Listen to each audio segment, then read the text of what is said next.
Brother Akiharu here with another glorious wrestling WWE review. And this time it was for Monday Night Raw, which I was pleasantly surprised with. But then again, most Monday Night Raws after the pay-per-view tend to be really, really good. So, first up, we got to start off with Daniel Bryan versus The Authority. Now, I was actually rather excited about that because I feel like I'm one of the only people who realizes that the system, the machine, is not trying to hold down Daniel Bryan. But then again, I also understand what the heck storyline is. So, with that being said, I'm reading out there on the Bleacher Report. I'm looking around online and I see everybody holding down Daniel Bryan. Triple H is pulling out the shovel. He's burying. Why are they doing this to poor Daniel Bryan? He wasn't in the Royal Rumble. What in the world is going on? Alright, well, if I may answer that. They answered that last night. The Authority answered that when they were like, oh, I'm pretty sure you were expecting someone, but you didn't get him. And that was obviously in reference to Daniel Bryan. He comes on out there, and they actually acknowledged that he wasn't in the Royal Rumble, which I did feel bad for Rey Mysterio because he was a fan favorite. And you know how many everybody was expecting Daniel Bryan to come out at number 30. You know, when he didn't come out in all the other previous numbers, then Rey Mysterio comes out. They boo the hell out of him. Then they start booing Batista, but you know Batista's okay with that. You know, deal with it. So, I was very, very happy to see them address the whole Daniel Bryan situation and letting you know that he is going to go somewhere. And I like that they keep chopping down the little man, chopping him down. And that's proper build-up for a character. And that means that when he does finally get that belt, whether it be from Randy Orton, Brock Lesnar, or I feel like it could actually be from Triple H himself, the way Triple H is constantly always laughing and smirking at him, acting like a heel boss now, which is actually pretty good. So I feel like that payoff is going to be that much better when Daniel Bryan has overcome all the odds that were placed in front of him. So definitely, I am really, really, really, really excited about that. So now, if I may move on to the next one, we have the Real Americans versus, I guess you call them Team Luchadors. I'm not sure what name they dubbed Rey Mysterio and Sin Cara, but either way, I like the mass wrestlers. I like the luchador. I like the AAA wrestling. I like the CMLL wrestling. And I know not many Americans know about that, but I'm a big, big fan. And I've always been a fan way back in the day with WCW, the Juventud Guerrero, Chavo Guerrero, Eddie Guerrero, Rey Mysterio, La Parker, Psychosis. I mean, I could go on for freaking days. I'm a big luchador fan. Love the wrestling, love the technicality, love the high flying. You know, it's just like for the same reasons I like poo wrestling, the Japanese form. So I was definitely excited with this match. I'm a big Jack Hager fan, a big Antonio Castigliani fan. So I actually thought that the Real Americans were going to lose this one because, you know, you got the fan favorites, you got Sin Cara, and, you know, he's been on a roll, and then you got Rey Mysterio obviously doing his thing. So I kind of figured that the Real Americans were going to get steamrolled, and then Mr. Zeb Coulter comes out there, slaps some fire into Mr. Oklahoma, and he got him going. And when I saw that, I was like, maybe, just maybe, they may actually utilize these guys. You know, Mr. We the People, for the people, by the people. So I was very, very happy with the outcome of that, the finish on it. You know, I mean, there was some pretty good spots in there. And all in all, I think the Real Americans, they actually deserve that victory. So I was excited about it. And up next, we had Bad News Barrett, and Mr. I've got some bad news for all you silly American buffoons. I'm a big, big fan of Wade Barrett. So it's nice to see that they took him from off of the JBL Cole. At least they took this promo he's known from off the JBL Cole show, and they brought it here so everybody else can see it. And this is a really, really good way for him to garner some heel heat, you know, and get him some attention that he rightfully deserves here. You know, the former marine biologist is coming out there and showing us why he deserves to be hated. And his bid on Cleveland, because, you know, you always gotta to rock the town that you're in. You know, he was like, doesn't matter who wins or who loses, you're still in Cleveland, so everybody's a loser. Oh, his bad newsness is definitely phenomenal. I love the guy. So I definitely have no problems with that. You know, he needs to cut more promos. Maybe actually get involved in a match or something. I'm not even sure. But then we have Fandango. Mr. Shimmy it up. No, not Fandango. Fandango.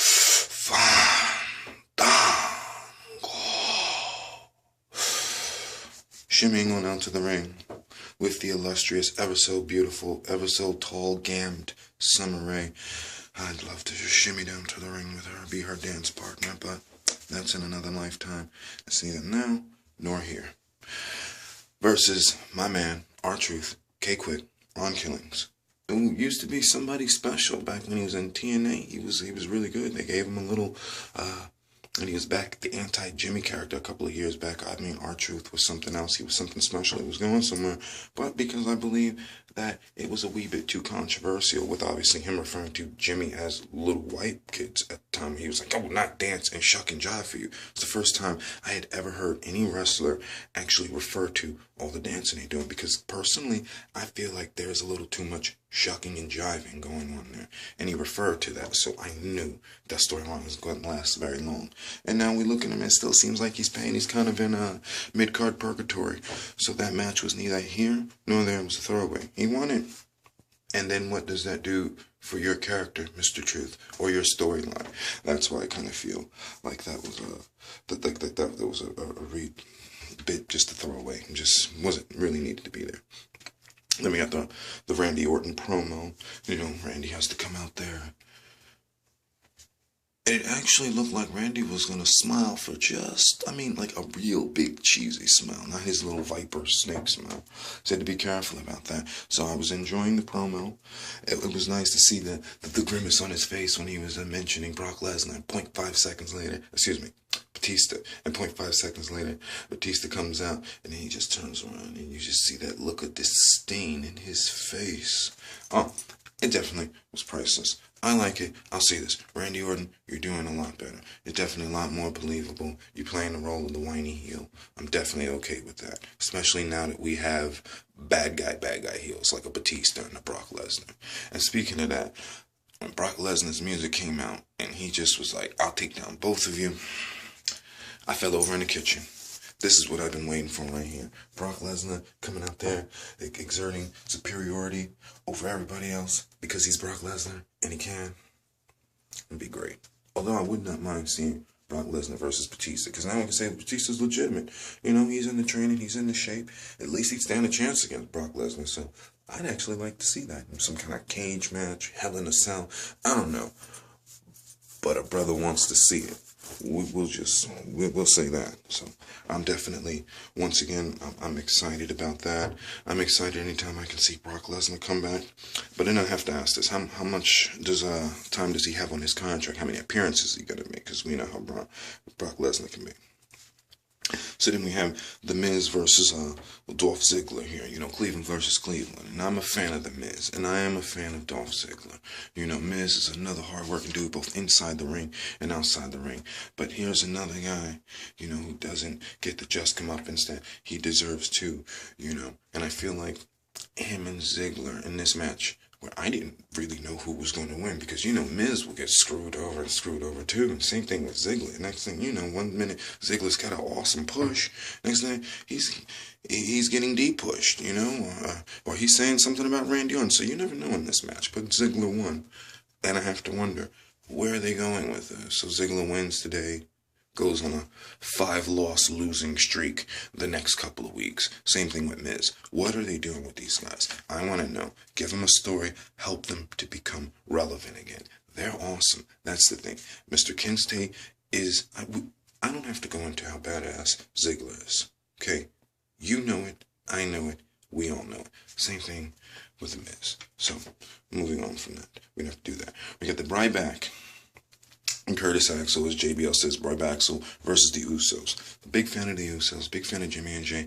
I've been a big fan of Jimmy and Jay since, you know, Rikishi was back in there, and Rikishi was running over Stone Cold Steve Austin talking about, "I did it for The Rock. I did it for my people." So I'm a big fan of the Fatus, you know. I'm also a fan of Skip Sheffield, Ryback, and definitely a fan of Curtis Axel. Now, I know a lot of people aren't high on the Curtis Axel. I totally get that. I understand and respect that, because I haven't done much with him. Personally, if I was creative booking, I would have him doing more perfect gimmicks the way his dad used to be, because as of right now, why should I believe your perfect. Unlike, the $1 Million Man, who can actually just like, okay, we believe you have money. I mean, that's easy to believe here. But what makes you so perfect? He should be out there shooting baskets from across court, hitting golf balls in their first try, getting hole ones. He should be out there doing all those kinds of things that his dad used to do to solidify the fact that he actually was perfect and good at everything. Watch those behind the scene promos. He did a lot of that stuff on his first try. And I believe they should entrust his son with that so that he can carry on the Mr. Perfect moniker. So that's me. And I was actually happy with the win for the Usos over Ryback and Curtis Axel. So I didn't feel like that was a throwaway. I'm very, very happy to see the Usos is coming in there and getting the positive reaction that they so rightfully deserve. And just a couple of weeks ago, they closed down a Monday Night Raw, which was freaking impressive. So I gotta say, go Usos. I'm definitely happy for that. They deserve it. So that was definitely a good match. Now, Mr. Alberto Del Rio versus Kofi Kingston. I'm definitely an ADR fan. Big fan of the Gemini. He is awesome. I was a fan of him back when he was wrestling down in Mexico, and even though he had on the mask, you know what I'm saying? And he was Mr. Good Guy. But I was still a fan of him. Still a fan of him now. I get a lot of people that don't like him. They're like, oh, his character's boring, his character's dry, his character's stale. Yes, we can do something with his character to work with him. But Mr. Pan American, Mr. MMA, he's got some good wrestling skills. He's got some skills. He can pull off some great spots. He moves with pretty good grace for a big guy, So he's definitely a technical masterpiece. And then using the Juji Katame. Not too many people using actual real finishing moves here, So I definitely respect that. And, they made it look like Kofi Kingston was going to win, obviously, with him having a clean victory over the World Heavyweight Wrestling Champion, a while back. It looked like he was going to beat him, but then there was this spot where Alberto Del Rio, towards the end of the match, he went and jumped on Kofi's chest, and I was like, I felt that. I mean, I really, really felt that. And it looked like he could have maybe actually hurt Kofi's pectoral muscles. And then he hit him off with that same kick that he used to beat up Dolph Ziggler, get his belt back, and he won the match. And if I may say so before I move on, I want to see so much more from Kofi Kingston. I've got a lot of faith in the guy. I like the guy. I want to see him go places. And first of all, something's got to be done about his outfits and his colorfulness, and there's just too much booming around. And I mean, you can be taken seriously, Kofi, and I don't want to see you go the Zack Ryder route, stuck in Kidland. Not everybody can pull off a John Cena, and the one thing about John Cena is that you make fun of him, but at least he's established that he can be taken seriously in the ring. Kofi Kingston, you need to start establishing that. You need to get you some kind of mean streak, and this isn't critiquing you, and I love you. I love your presence. I love your attitude. I love your grace, the way you move around like a black John Morrison. I love the parkourness, but I feel like you've got to get with The Rock or get with the same people who helped Daniel Bryan out those years ago so we can work on that mouthpiece. So that way we can get you taken seriously. And you've been there too long to not be in the mainstream. I mean, you started out a while back, and with that, I was there. Madison Square Garden, dude. When you poured paint, you know what you did to Randy Orton, and you jumped from off of the top rope onto the table. I mean, Kofi, that was something impressive, and we got to get that back, man. Please. I definitely want to see that back. And if I may so, for this next one, we had the New Age Outlaws coming out here to fight the Rhodes Brothers, and if I may say so, or if you didn't know, now you know. I still don't like the New Age Outlaws. I still don't like the Road Dogg Jesse James. I still don't like the badass Billy Gunn. I never liked them when they burst onto the scenes, and I won't like them now. Doesn't like the characters, but I respect badass Billy Gunn, and I respect Road Dogg Jesse James for the actual technical prowess that they possess, the in-ring ability, and the stamina that they have to be older like that and to get in the ring and still go to town like that. So that's not taken away from their skills and their abilities. That's just because I grew up in an era where I was a big Nation of Domination fan and big Rock fan. So I'm still holding on to past grudges against DX. So I didn't like him. I didn't like Road Dogg Jesse James, badass Billy Gunn. I didn't like X-Pac. I kind of like China. I didn't like Triple H, So, Shawn Michaels, so that's something from the past. But as far as this match, The note was a bit odd because I'm like, I could hear Vince McMahon screaming in my head talking about, this is bad for business, this is bad for business. You don't throw away a match like this. So then I figured something was going to be up, you know. We've got the Rhodes brothers, and we got a nice little rivalry going here between them and the New Age Outlaws. You knew they weren't going to give that away. So what was this? This was just a segment so Brock Lesnar could come in here and give just an absolute beatdown of epic proportion. And man, he beat the heck out of Cody. And he beat the heck out of Goldie with that chair. Broke another chair. Just the look on his face like, I did this. And Paul Heyman in the background. Oh, God, this dude is so smoked, so awesome. He's in the background. Well, what did you expect? I gave you a warning. You didn't say anything, Authority. This is beautiful. This is beautiful. That was a nice setup. I was okay with that. And hopefully the Rhodes brothers, when they do get their return title match, because they'll have actually a legitimate gripe. You know, they'll be able to go, hey, we were in the middle of our match. Brock Lesnar came out and beat us up. Don't you think we deserve an actual rematch? And if the Authority is as fair as they're claiming to be fair, they'll definitely give them another title shot. So I'm okay with that. And then we have the Divas match, and what can really be said about the Divas that nobody hasn't really said before. You know, I feel like they're just there on the TV, just a product, and that's not taken away from the Divas, because I'm pretty sure a lot of the Divas are actually cool in real life, off the show. I mean, I watch Total Divas, and some of them seem kind of cool, but while on TV, I don't think they're given enough time, or I don't, what's the word I'm looking for? They don't trust them enough with certain spots to do the things that, like, say, Lita and Trish Stratus and Jacqueline and Ivy and all those girls did back in the day.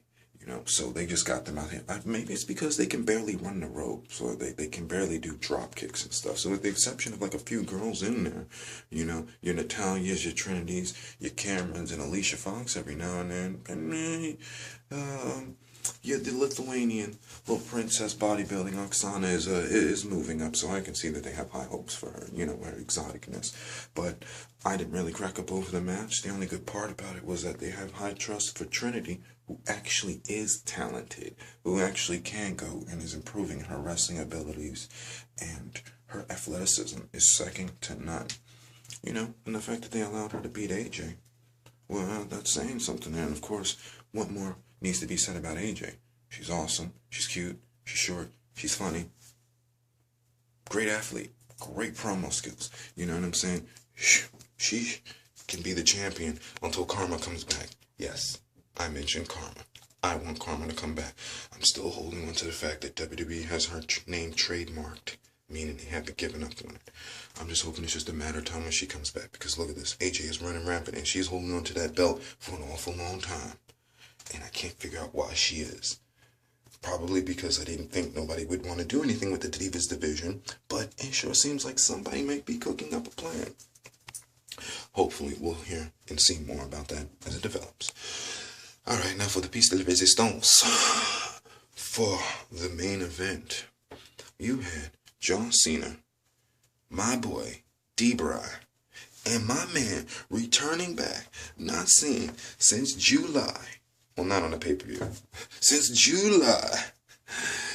Brother Sheamus. And I gotta say, Sheamus, it was really, really good to see you. I don't ever want to see any athletes ever hurt, you know, outside of kayfabe. I don't want to see nobody with broken arms or anything like that. And the fact that he's back, he looks good, he's healthy, he's bringing the energy, he's bringing the charisma.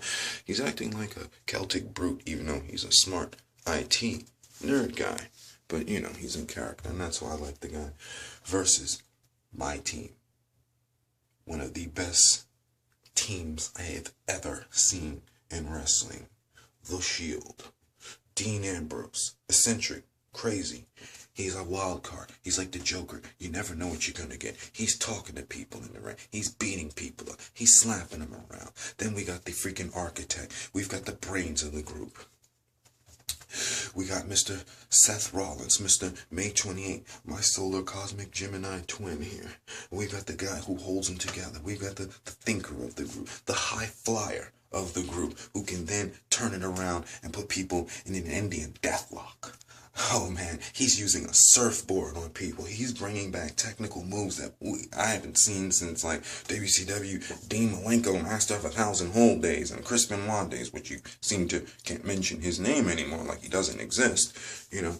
But it's nice to see he brings actual wrestling moves, Ring of Honor style. Oh, I know. And then of course, Mr. May 26, Mr. Roman Reigns. My man, the man who has perfected the Superman punch, the man who they're entrusting with to be the juggernaut of the Shield, the man who actually effectively uses the spear. I rank him in one of the top 3 spear users. I'm going to say Goldberg and him and Bobby Lashley. I mean, those are some effective spear users. And Batista, when he actually uses it properly, not due to fear of actually hurting some people, but way better than Edge and Christian ever used. And I'm a huge Edge and Christian fan, you know. But this match, it was good. It was phenomenal. It was back and forth. And I like how they were dissecting John Cena like it was nobody business here. I mean, it was beautiful. And there were a lot of points in the match where I was thinking, I was like, man, the Shield is actually going to pull this off here. They're going to get this upset. But then I had to think, what's best for business, monetary-wise? I mean, you look at the Shield. A lot of these guys, they're still green behind the ear. They know this. No disrespect to the Shield. They haven't been in there long enough to deserve a spot in the Elimination Chamber. So I was sitting here and I started thinking, Daniel Bryan established. Sheamus established. John Cena established. Those are the guys you need to get into the Elimination Chamber. But the Shield is the same group of people who beat them up last year. Or I think it was the year before that when they made their debut, and then they kept beating them over and over again at each pay-per-view. I remember that tables, ladders, and chairs match. It was freaking great. So I'm like, okay, well, how is the Shield going to lose when they've already established that they can beat John Cena, Sheamus, and Daniel Bryan in actually a fair match? Okay, well, what's going to happen here? Then we have the Wyatts come out and end it after the Shield was literally dominating fast tags, you know, keeping the opponent in the corner. The Shield does everything that you would expect a tag team to actually do. And that's what makes the Shield awesome. A big, cohesive unit that functions together like an actual team. Partner needs save, we save them. Partner needs help, we help them. Quick tags, blind tags, you know, double team moves. I mean, the Shield is something special, people. So when the Wyatts came out there and they interrupted, well, we knew something was going down at that point. I got excited. I got excited at the prospect of that the Shield has a legitimate gripe. They're not going away now. The Shield's going to have to cut a promo. And I'm excited about this. Whether it be on SmackDown or next Monday Night Raw, the Shield is going to address what happened and why they should be in the Elimination Chamber. Now, granted, we know they're not going to put them in the Elimination Chamber, but we make it a good match between the Wyatts versus the Shield and Elimination Chamber. And that'd actually be pretty good. And once again, I'm not sure who would win in that group. But my take is that Randy Orton somehow is in cahoots with the Wyatts. I can't prove it. It's just a thought of mine. I don't know if he's paying for him, but I just think somehow Randy Orton has got something to do with all of this stuff. Because I noticed that had the Wyatts came out and actually attacked Daniel Bryan, I thought, okay, you know, all right, to beat up Daniel Bryan. Makes sense. He's still a traitor. They're upset with him. They came out and ran right after John Cena. It looked like they ran past Daniel Bryan and went straight to John Cena. And I was like, wait, that seems a bit odd. Awfully, as man from Friday Part 2 would say, suspicious. So that was something for me to think about. But other than that, I thought the match was really good. Lots of action, lots of high flying. But you knew Daniel Bryan, Sheamus, and John Cena versus the Shield. It was going to deliver. You knew that was going to be the main event. And it was going to deliver. And I was happy with it. And I would say overall, tonight for Monday Night Raw, I'm going to go and give it an 8. You know, it was definitely pretty good. We moved along storylines properly. The matches were actually decent. They were pretty good. Some nice wrestling, some nice spots. Not too much chitter-chatter. Not a whole ton of recaps wasting up our time. The only thing I could have done without is the Divas match. So close towards the end of the show. I kind of felt like they should have placed that. Just should have placed that in the front. Or kind of did without it, but what can we say? We can't we can't have everything perfectly our way. So all in all, like I said, I'll give it an 8 out of 10. I was pleasantly surprised with it, as are most Raws are usually good after a pay-per-view, so that shouldn't be a surprise actually. So all in all, it was good. I enjoyed it. I'd love to hear everybody else's feedback on it, or what do they think about it, or where do you see these storylines and characters evolving to? Because that's what it's really about. It's like analyzing it and seeing what's going on here. So definitely, give a brother your take on it. Let me know what you think. And I'll definitely be putting up more and more of these in the future. Stay tuned.